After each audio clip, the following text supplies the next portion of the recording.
సూర్యం సూర్యం ఎవరు? నేనయ్యా వరాలయ్యని. రండి రండి, దయచేయండి. తమరి రాక నాకెంతో సంతోషం సుమండి. అలవాటు ప్రకారం నాకు అర్జెంటుగా పాడాలనిపిస్తోంది. మరి పాడేయండి. పక్కవాద్యాలు నీకేనండి, మాకు అక్కర్లేదా? అబ్బబ్బబ్బబ్బా, ఇంతకీ నువ్వు ఎక్కడయ్యా? ఇక్కడ ఇక్కడ ఇగో నీతో ఒక ముఖ్యమైన విషయం మాట్లాడాలని వచ్చానయ్యా. అలాగే మాట్లాడుకుందాం. మాట్లాడవచ్చు. ఇంతకీ నువ్వు ఎక్కడా? ఇదిగో ఇక్కడ.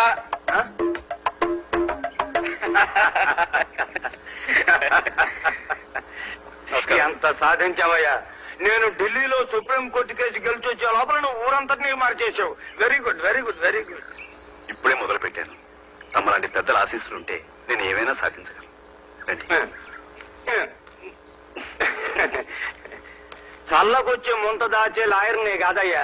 ఏది మాట్లాడినా బల్లగుద్ది మాట్లాడడం నాకు అలవాటు. ఇంతకీ మీరేమంటున్నారు? ఎంతకాలం ఉంటే చేతులు కాల్చుకుంటావు? పొద్దున్న టిఫిన్ చేయలేదయ్యా. తినండి. చూడు, నువ్వు మా అమ్మాయి ప్రేమించుకున్న విషయం మీకు తెలుసో లేదో గాని నాకు తెలుసు, ఊళ్ళో వాళ్ళకి తెలుసు. ఇలాంటి విషయాలు ఎక్కువ కాలం వాయిదా వేయకూడదయ్యా. హియరింగ్ అయిపోతూనే జడ్జిమెంట్ అయిపోవాలి. నీకు మా అమ్మాయికి తొందరలోనే పెళ్లి, ఇది నా తీర్పు. ఏమంటావు? కాదన్నా ఉంటే కోర్టు ధిక్కరణ అవుతుంది. నాకు అర్థమైంది అర్థమైంది.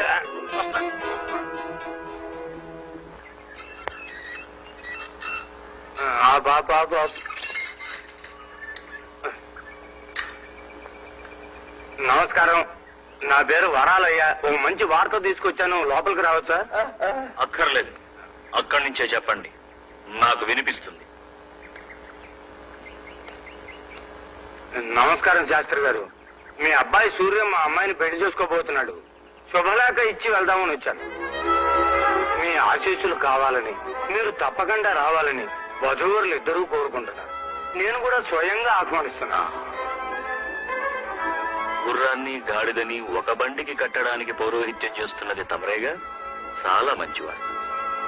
ఉదయం శుభలేఖ తీసుకుని అతని చేతికి 10 రూపాయలు ఇచ్చి పంపించు.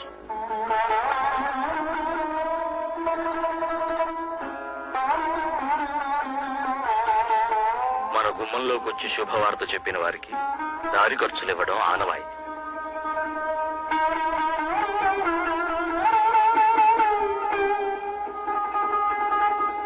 పర్వాలేదు, తీసుకుని ఇవ్వండి. పిలహరి గణపతి శాస్త్రి గారు కదా, ఆయన జ్ఞాపకంగా ఉంచుకుంటా. ఆయన నోటికి చిల్లు పడింది అనుకున్నాను. నోటికి చిల్లు పడింది. చిల్లు పడ్డవి చల్లవండి.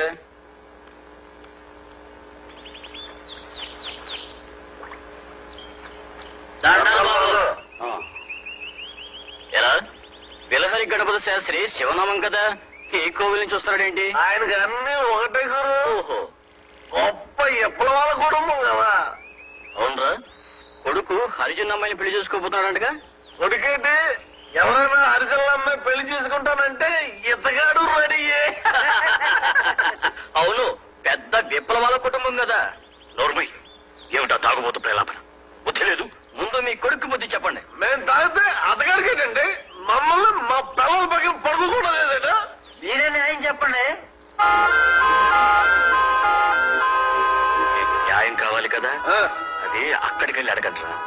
తాగుబోతులంతా పెళ్లి పందిట్లోకి వెళ్ళి అడగంట్రా. మీకు చేతనైతే పెళ్లి ఆపండ్రా. అప్పుడు చూస్తా ఈ సత్తా.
నక్కల పెళ్ళే, కొండ కొన కుక్కల పెళ్ళే, కుక్కలకి నక్కలకి సంక్రం పెళ్ళే. ఏంట్రా పెళ్లి పందిట్లోకి వెళ్ళట? పండుగలకి తప్పుగా ఏంట్రా వాగుతున్నావు? పచ్చని పెళ్లి పందిట్లోకి తాగొచ్చి కాలు కూతలకు వస్తావా? ఆగండి, ఎందుకు వాడిని కొడుతున్నారు? వాడు చేసిన తప్పేమిటి? మరి మీ అల్లుడు చేసినారు కదా, చెప్పండి రా. అలిసిపోయిన ప్రాణాలు చల్లబట్టడం కోసం రోజు ఎత్తగా తాగేటోళ్ళం. మా తాగుడు మానిపించడం కోసం మా పిల్లల్ని మా మీదకే ఉసుకొల్పాడు. ఇంతకాడు మా సంసారాలు ఎడదీశాడు. పెళ్ళం కావడానికి మాకు మాత్రం పెళ్ళాలక్కర్లేదా? వారికి సర్దాలు చుట్టాలు కావాలి, మాకు అక్కర్లేదా? మీరు కళ్ళు తాగడం అతను పెళ్లి చేసుకోవడం ఒకటేనట్రా? అవును ఒకటే. కాకపోతే మా తాగుడు మానిపించడానికి మా పిల్లల్ని మా నుండి ఎందుకు ఎడదీశాడు? ఎడదీశాడు అక్కడ మాత్రం ఏడుకుంటాం. పిల్లల్ని అయిపు కోసం తాగుతాం మేము. అయిపోయి పెళ్ళేస్తామంటున్నాడు. తాగుడే కైపు అనుకుంటే మరి ఊరిని ఉద్ధరించాలనుకోవడం కూడా కైపు కాదండి. మీరు చదువుకున్నారు, పైగా లాయర్ కూడా. చిన్నాళ్ళకి ఒకలా, చిన్నబాబుకి ఒకలా ఏంటండి? న్యాయం చెప్పండి. చెప్పేది లేదు. మీరంతా కూడ పలుకొని ఇక్కడ గొడవ చేయడానికి వచ్చినట్టున్నారు. పోలీసులను పిలిపించి మిమ్మల్ని బయటికి గెంటిస్తా. మావయ్యారు, మీరు ఆగండి.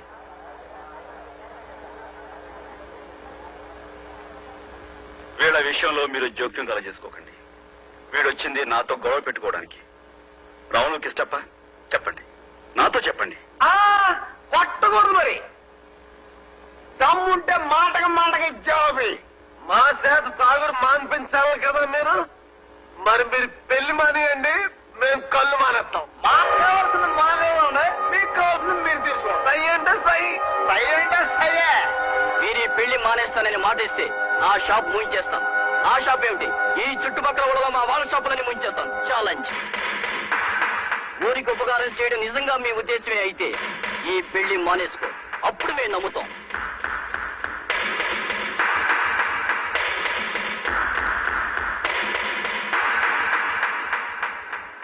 నేను సైతం విషవీణకు కలిసినై మోక్షగలు పోతాను. నేను సైతం భువన కోశకు వెర్రి గొంతు కవించి మోస్తాను. నేను సైతం ప్రపంచాంచపు తెల్లరేకై పల్లవిస్తాను. నేను సైతం బ్రతుకు పాటకు గొంతు కలిపేను. నిలబడుతుంటాం మేము, ఆ మాట మీద నిలబడతాం. సై అంటే సై. ఇప్పుడు మీరు ఇచ్చిన మాట ఈ ఊళ్ళో తాగేవాడు అందరి తరఫున ఇచ్చినట్టేనా?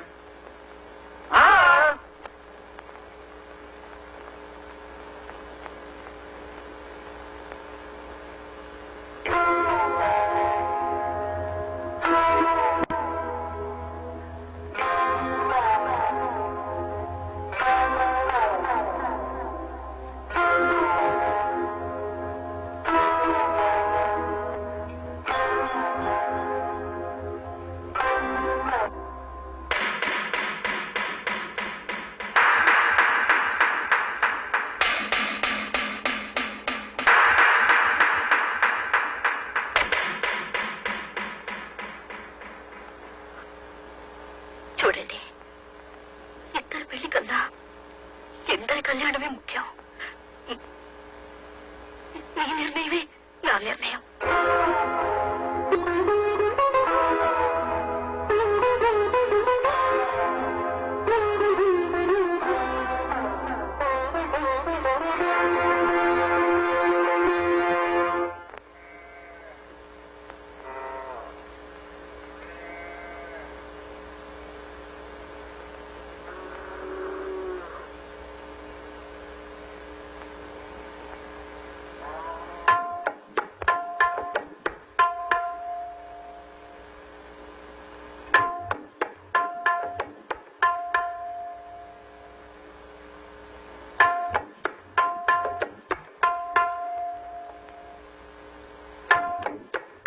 మా గాయత్రి,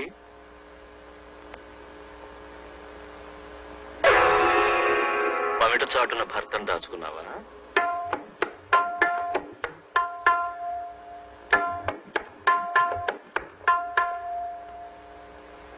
పద్ధతిగా కాసిపోసి కంచిపట్టు చీర కట్టావు, బాగుంది.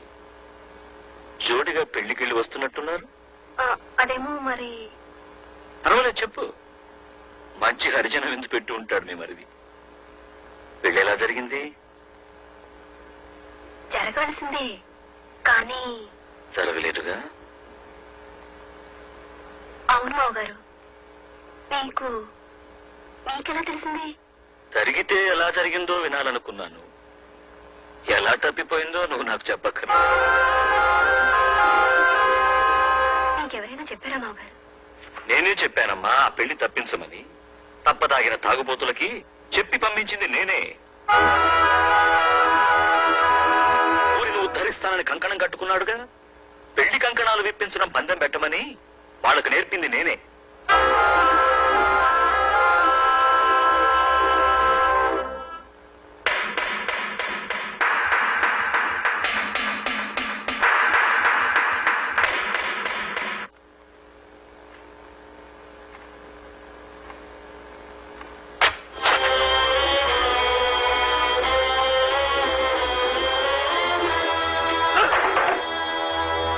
ఏమైందిరా నీకు?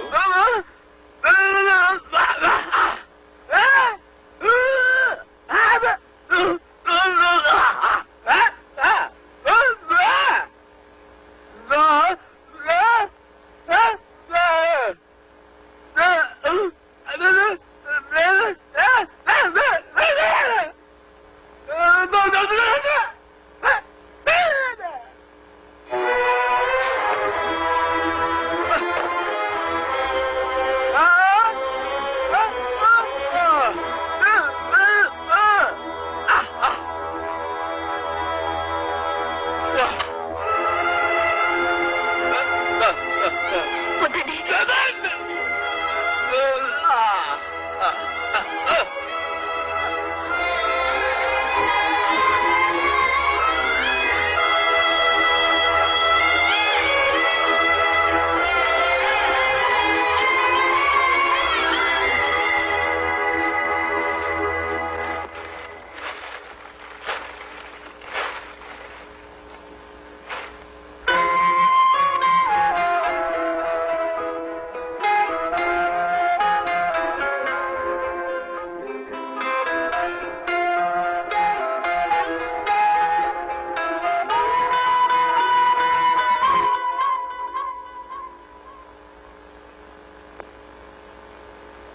నా మీద కోపమా?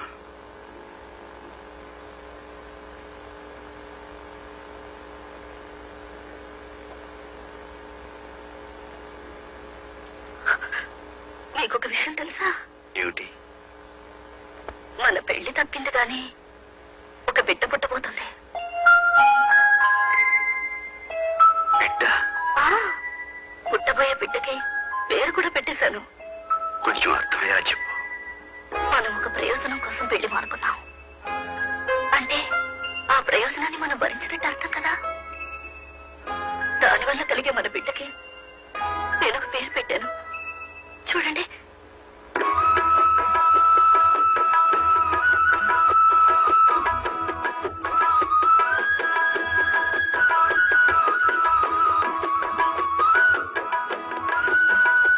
ఇప్పుడు చూడు.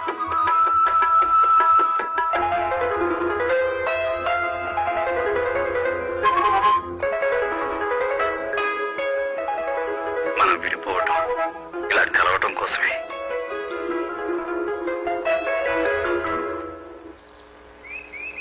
అయ్యా మీ కాళ్ళకి దండలు మరి దండలు. ఏమిటిదంతా? బాబు 100 మిల్లీల కోసం పెళ్ళాల మీళ్ళ పుస్తక తాకట్టు పెట్టుకున్న వాళ్ళని చూశాను. పెళ్ళాలని అమ్ముకున్న వాళ్ళని చూశాను. కానీ ఎవరెవరినో తాగుడు మాన్పించడం కోసం పెళ్లి మోనుకున్న మహానుభావుడిని మిమ్మల్నే చూశాను. ఈ రోజు నుంచి నా సారా వ్యాపారం మానేస్తాను బాబు. వ్యవసాయం చేసుకుంటాను. నన్ను కూడా మీతో పాటు మీ యుద్ధంలో చేర్చుకోండి. ఇది యుద్ధం కదయ్యా, యజ్ఞం.